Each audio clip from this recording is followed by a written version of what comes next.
21 લાખ રૂપિયા આ ગામની અંદર વાસણોવાળાએ જે ફાળવેલા છે તો હજુ બહેનોના ઘર સુધી તો પાણી પહોંચ્યું નથી। બધા ખોદીને જાય લાઈન પણ કોઈ વર્ષ પાણી નહીં આવતું। અમે આદત પડે છે તો અમારે એટલી તકલીફ પડે છે બૈરાને પર કોઈને કહેવા જાય।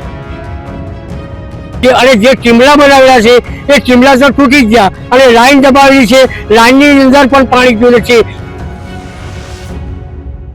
છોટાઉદેપુર જિલ્લાના કવાંટ તાલુકાના નરવાડ ગામે ઘરે ઘરે પાણી પહોંચે તે માટે પાણી પુરવઠા વિભાગ દ્વારા ટાંકી બનાવવામાં આવી છે।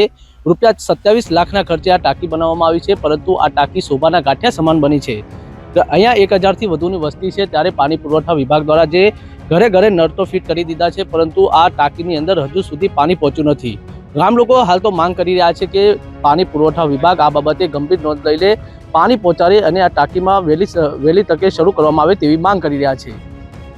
અને અમારા નળવાડની અંદર આ પાણી માટે નર્મદા જે નળ જલ છે એ પાણી છે, આજે 3 વર્ષથી ટાંકી બનાવેલી છે, પણ હજુ ટાંકીની અંદર પાણી ચડ્યું નથી।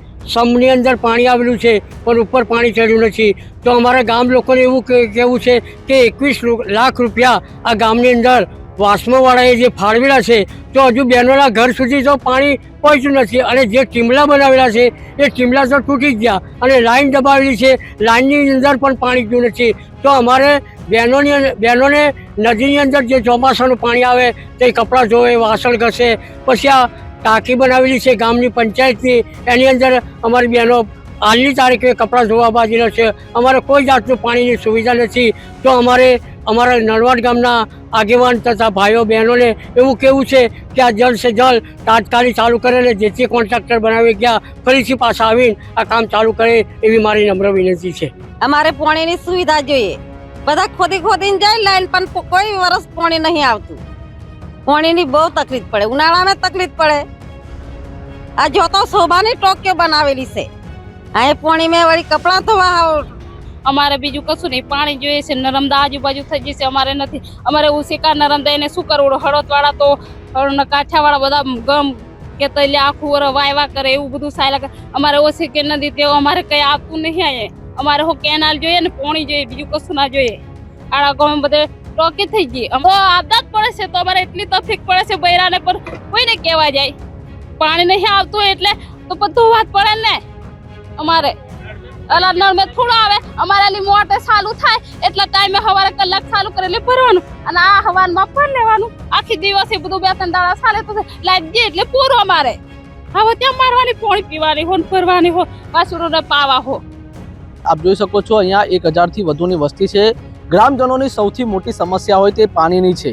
અહીંયા તંત્ર દ્વારા નલ સે જલ યોજના હેઠળ ઘરે ઘરે નળ ફિટ કરવામાં આવ્યા છે અને પાણીની ટાંકી બનાવવામાં આવી છે, છતાં પણ ગ્રામજનો પાણીથી વંચિત છે। સરકારે આદિવાસી વિસ્તારની અંદર નલ સે જલ યોજના હેઠળ જે કરોડો રૂપિયાની ગ્રાન્ટો ફાળવી છે અને કરોડો રૂપિયાનો ખર્ચ કર્યો છે, છતાં જે અહીંયા ગામોમાં જે પાણીની તકલીફ છે તે ફરી એક વખત ઉઠી છે।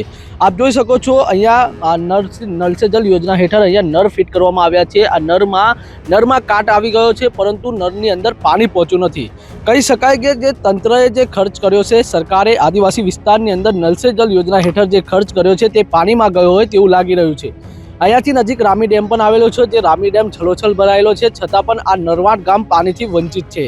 ત્યારે હાલ તો ગ્રામજનો ઉગ્ર રજૂઆત કરી રહ્યા છે, ઉગ્ર માંગ કરી રહ્યા છે કે સરકાર અને તંત્ર આ બાબતે ગંભીર નોંધ લઈને જે પાણીની સમસ્યા છે તેનો ઉકેલ લાવે તેવી માંગ કરી રહ્યા છે।